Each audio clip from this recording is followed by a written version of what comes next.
Merci d'être avec nous. La suite de Midi News, deuxième heure avec une journée particulière de passation des pouvoirs et un ministre en particulier qui focalise toutes les attentions et les critiques à l'intérieur. Place Beauvau, Bruno Retailleau promet de l'ordre et encore de l'ordre. On va en parler sur l'immigration également, éducation aussi, énorme défi. Mais tout d'abord, place au journal. Rebonjour à vous, ma chère Somaya. Effectivement, vous venez de passer la séquence c'est le nouveau ministre de l'Europe. Des affaires étrangères. Des affaires étrangères. Europe, c'est pas le mandat. Oui, effectivement. Écoutez, on apprend à les connaître également. Alors, je suis stupéfaite. On va en parler. Je vais présenter tout d'abord Denis Jacob qui est avec nous.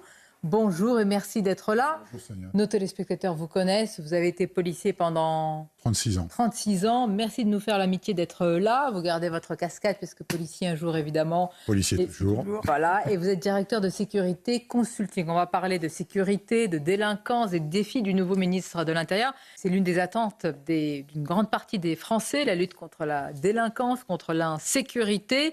Le ministre de l'Intérieur, sans surprise, Bruno Retailleau, a beaucoup insisté sur ce point. Et plus largement, les défis liés à l'insécurité vous sont résumés par Adrien Spiteri. Regardez. Quelques minutes seulement après sa nomination, Bruno Retailleau affichait sa priorité sur ses réseaux sociaux, rétablir l'ordre pour assurer la concorde. Même son de cloche du côté du ministre délégué à la sécurité du quotidien Nicolas Daragon, avec déjà des premières annonces. J'ai des idées sur le statut de la police municipale qui est trop limité, sur le problème des rodéos motos qu'on a quasiment réglé à Valence. Selon lui, ce ministère aura un objectif, lutter contre les incivilités qui pourrissent la vie de millions de Français.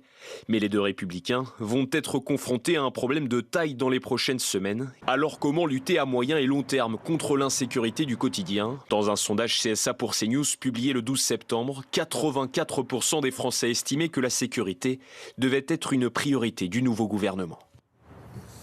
Denis Jacob, comment vous réagissez par rapport à ce... Moi, je ne sais pas comment il faut l'appeler, parce que forcément, police et justice doivent normalement marcher sur leurs deux jambes. Écoutez, Monsieur Migaud, Monsieur Retailleau. Moi, j'ai vu passer plus d'une vingtaine de ministres dans ma carrière. Donc, vous savez, la petite sérénade qu'on nous joue à chaque passation de ministre, alors je ne mets pas en cause la bonne foi du nouveau ministre de l'Intérieur avec sa volonté de bien faire. Rétablir l'ordre, rétablir l'ordre, rétablir l'ordre. On n'a pas attendu M. Retailleau pour la rétablir, l'ordre. Je veux dire, c'est le travail au quotidien des policiers. Je pense qu'il a voulu surtout dire, j'espère que c'est ça, rétablir l'autorité de l'État. Oui, exactement. Mais pour rétablir l'autorité de l'État, il faut commencer déjà par rétablir le respect des forces de sécurité. Et pour rétablir le respect des forces de sécurité, il faut que le nouveau ministre de l'Intérieur s'accorde avec le nouveau garde des Sceaux. Sauf que le nouveau garde des Sceaux a quand même saisi, en 2007, le Conseil constitutionnel, avec un groupement de députés et un groupement de sénateurs, pour demander à ce que le Conseil constitutionnel revienne sur la loi, sur la récidive des majeurs et des mineurs. Et donc, c'est quand même très important de le souligner. Et cette loi, c'était notamment la loi sur les peines planchers. Aujourd'hui, quand on s'en prend à un policier, un gendarme, policier national, policier municipal, mais aussi un médecin, une infirmière, un pompier, un enseignant, tout ce qui représente l'État, il doit y avoir une fermeté minimale de la peine. Donc, je crains que malgré la bonne volonté du ministre de l'Intérieur de dire on va rétablir l'autorité de l'État, et ce message est important pour mes collègues sur le terrain, parce qu'on l'attend, mais malheureusement, on l'a entendu aussi de la bouche de Gérald Darmanin quand il est arrivé, de Christophe Castaner, de Bernard Cazeneuve, et je ne vais pas faire la litanie de tous les noms que j'ai pu voir passer quand j'étais syndicaliste policier, mais... Voilà, excusez-moi, on peut, je vous ai très attentivement écouté dans la première heure sur le bilan du ministre de l'Intérieur. Le bilan est satisfaisant dans le sens du bilan interne à la police nationale. Tout ce qui a été apporté pour les policiers. Mais le ministre, tant qu'on n'aura pas une continuité de la fermeté dans la chaîne pénale avec le ministère de la Justice, le ministre de l'Intérieur pourra avoir tous les beaux discours sincères et inimaginable que l'on peut attendre de lui en tant que policier, si derrière on n'a pas un suivi dans la dureté, dans la fermeté de la sanction de la part des magistrats et donc du ministère de la Justice, on ne changera rien. Mais c'est majeur ce que vous dites. Oui, c'est-à-dire que tout le discours là, tombe comme un château de cartes si M. Migaud malheureusement, a un autre projet. Je suis d'accord avec vous. Il y a deux sujets. Il y a déjà il y a des décisions de justice qui sont prises à minima parce qu'on sait qu'on ne pourra pas les mettre en prison. Voilà. Ça c'est un fait. Voilà. Il faut pas nier. On a un vrai problème. Attendez, qui peut croire que là, il va y avoir un nouveau plan de construction de prison? Mais personne. On n'a plus les moyens, ni la volonté. C'est une question d'arbitrage budgétaire. C'est essentiel. On est à 2 ans et demi de la prochaine présidentielle. Peut-être que dans un an, il y aura de nouvelles législatives. On ne sait pas. Peut-être une prochaine présidentielle. Façon, on sait que le délai est ultra court. Et d'ailleurs, le Premier ministre l'a dit, et même Bruno Retailleau, on va pas tout changer d'un claquement de doigts. Parce que malheureusement, ça va prendre des décennies. Donc moi, j'espère effectivement que le garde des Sceaux sera dans la continuité de la volonté du ministre de l'Intérieur. Mais déjà, on a des lois. Et vous avez raison, les peines planchées, c'est pas la panacée. Mais appliquons déjà les lois avec une fermeté des sanctions. Mais attendez. Excusez-moi, vous avez des parquets qui vont dans le sens... il faut pas... Moi, je jette pas le bébé avec l'eau du bain, comme on dit.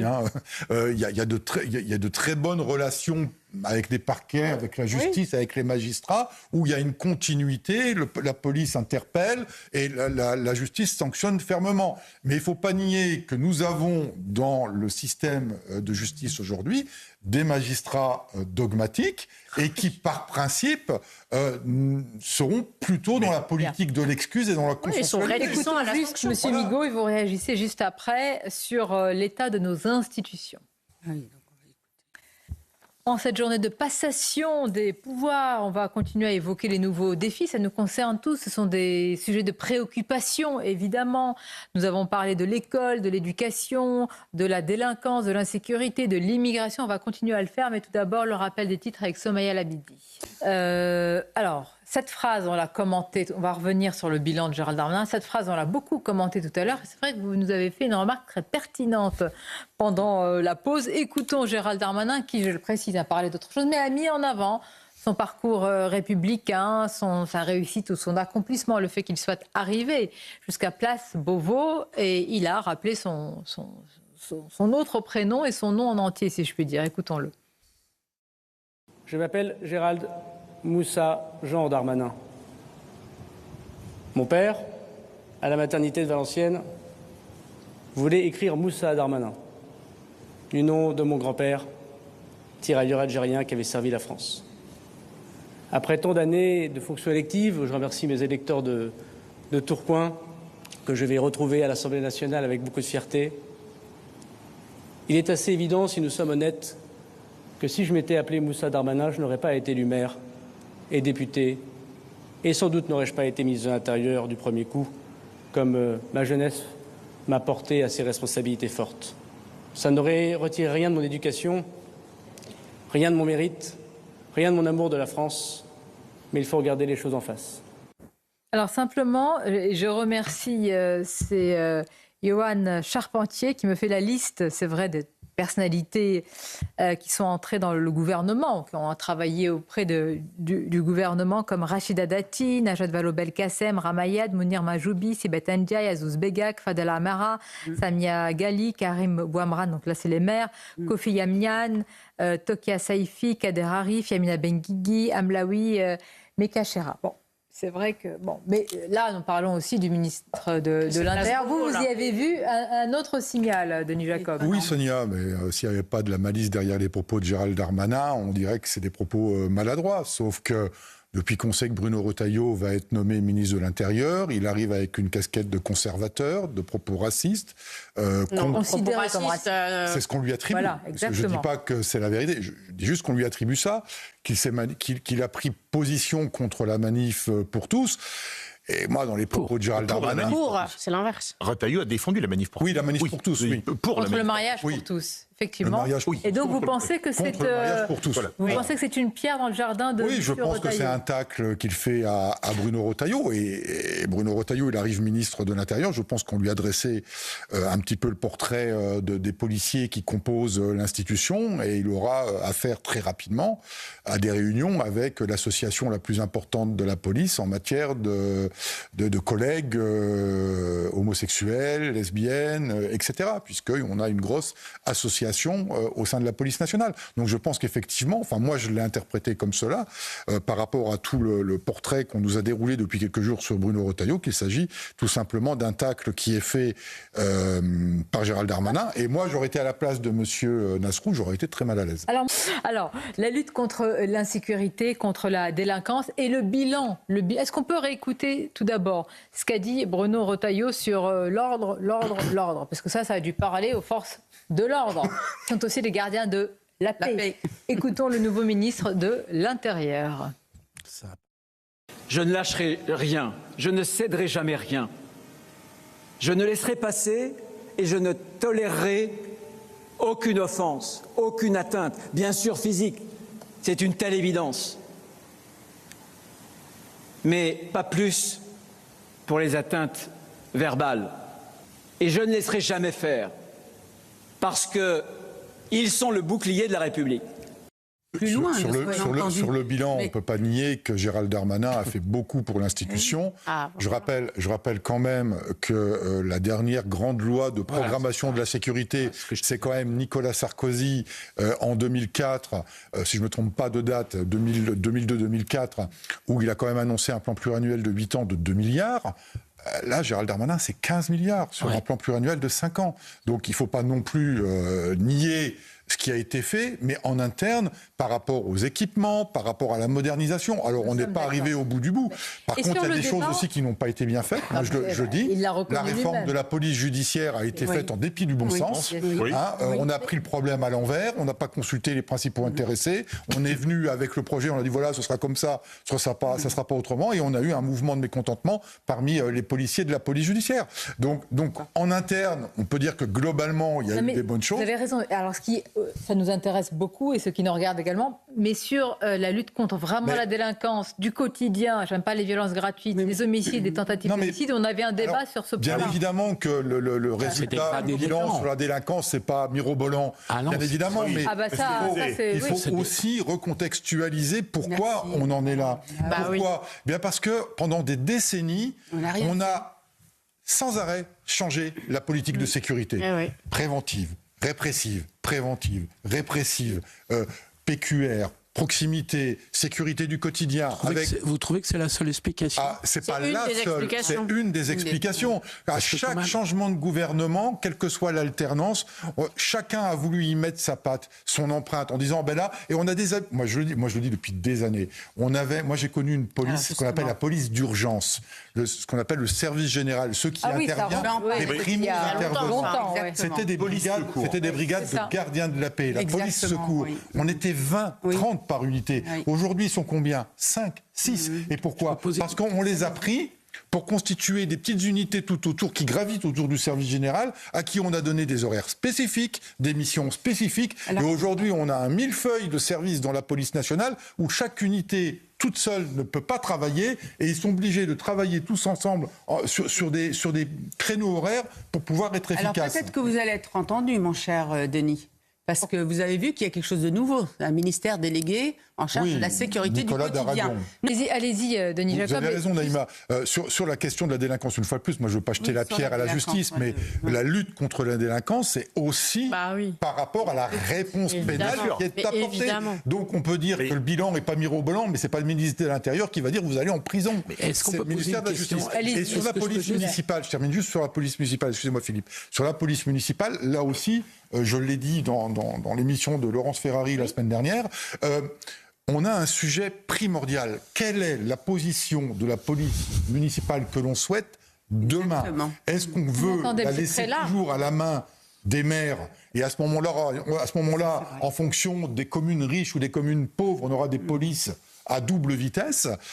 On a beaucoup de policiers municipaux qui aimeraient avoir un statut équivalent à celui de la police nationale, voire faire partie des rangs de la police nationale, parce qu'aujourd'hui, les primo-intervenants sur les problèmes qu'on a dans les villes et dans les communes rurales, moi je suis Dans une commune de 4000 habitants, on a de la police municipale, mais ce n'est pas vraiment des policiers. Ils ne font pas un travail de police. Philippe Guibert, la question. Ils font surtout de la prévention. Est-ce qu'on peut quand même interroger l'organisation du temps de travail de la police? Une des thèses d'Alain Bauer, par exemple, qui dit que dans le temps de travail des policiers, les policiers sont présents là où il y a le moins de criminalité et de délinquance, et qu'à l'inverse, ils sont beaucoup moins présents là, les moments de la journée, de la semaine où il y a beaucoup de délinquance et de criminalité. Est-ce qu'on peut interroger le fait que dans certains territoires, c'est plus difficile dans ce n'est plus vrai, Philippe. bien sûr. C'est ça la Si vous me permettez, ce n'est plus vrai. Pardonnez-moi, Dans je veux certains bien qu'on quartiers, la coupe les police- cheveux en 10 là. Ce n'est plus vrai là, c'est depuis pas des 2019. S'il vous plaît, nous sommes dans un pays quand même, pardonnez-moi, hein, où je sais que les policiers n'aiment pas parler de territoire perdu de la République, mais enfin... Ah si, non, mais moi je le dis. Vous le dites. Non, mais je le dis. Moi, j'ai pas, pour Il y a des réalité, quartiers, qu'est-ce dans que ça a lesquels il changé est de plus en plus depuis une compliqué dizaine d'intervenir. d'années sur ce- Mais non, on n'a rien changé. Mais ça, c'est le débat. On l'a c'est souvent pire. avec. Ces quartiers ont gagné- souvent avec certains quartiers ont gagné du Naïma terrain, ça en encore lien pire. avec la politique de la Je ville. vous précise qu'on est sorti il y a quelques mois d'émeutes dans toute la France. Sonia, Parce je qu'on est en vais train de passer voir le pour temps. un vieux flic, et non, c'est le cas. Mais moi, j'ai connu la police des quartiers, où on avait des commissariats de quartier, Absolument. où on était présents au cœur de la cité. Il y a eu un démantèlement qui a été orchestré sous Chirac. Ça a commencé sous Jacques Chirac, où on Avec a Nicolas retiré... Sarkozy. Et ensuite, Absolument. Nicolas Sarkozy. On a retiré les commissariats, mais c'est surtout dans les années 90. on a Parce que eu moi, des quand j'ai quitté le problèmes. terrain, fin des années Attendez, 90, les s'il vous plaît, commissariats... de Là, quartier n'existaient aujourd'hui, plus. écoutez-moi, une question. Vous me dites que sur les territoires perdus de la République, on n'a rien fait. C'est quand même le sujet majeur. Qui peut nous garantir aujourd'hui qu'il n'y aura pas de nouvelles émeutes s'il y a un nouveau drame comme il y a eu pour Naël? Personne. On ne peut Mais pas personne, dire Sonia, que parce rien n'est qu'aujourd'hui, dans le notre pays. politique, quel qu'il soit, considère que la réponse aux problèmes de société que l'on a aujourd'hui, c'est la seule police. Tant qu'on pensera ça, on se trompera. Mais donc vous êtes le dernier cordon de sécurité dans Bien cette sûr. société. Mais bien sûr que oui. Alors merci, mais c'est grave en même temps, parce que Oui, s'il c'est n'y a grave. plus que vous, si ça lâche, ça... Oui, puis C'est ça grave, part. parce que Les dans ces gars- quartiers, on a un problème d'éducation, on a un problème d'économie, on a un problème d'avoir de un service voilà, public. Et on n'a toujours pas de politique familiale. Et c'est Un gouvernement très Un dernier silencieux. tour de table. Si vous aviez une question à poser demain à mon invité pour la grande interview, Bruno Retailleau. Monsieur Denis Jacob. Comment va-t-il restaurer l'autorité de l'État et le respect dû aux fonctionnaires de police et aux forces de sécurité en général? C'est un plaisir de vous avoir autour de la table. On aura, je le disais, Bruno Retailleau demain. Merci beaucoup, Denis Jacob. C'est un Merci plaisir à de vous vous pour votre accueillir. invitation. Vous reviendrez, j'espère, J'espère, souvent. avec grand plaisir. Mais très bien.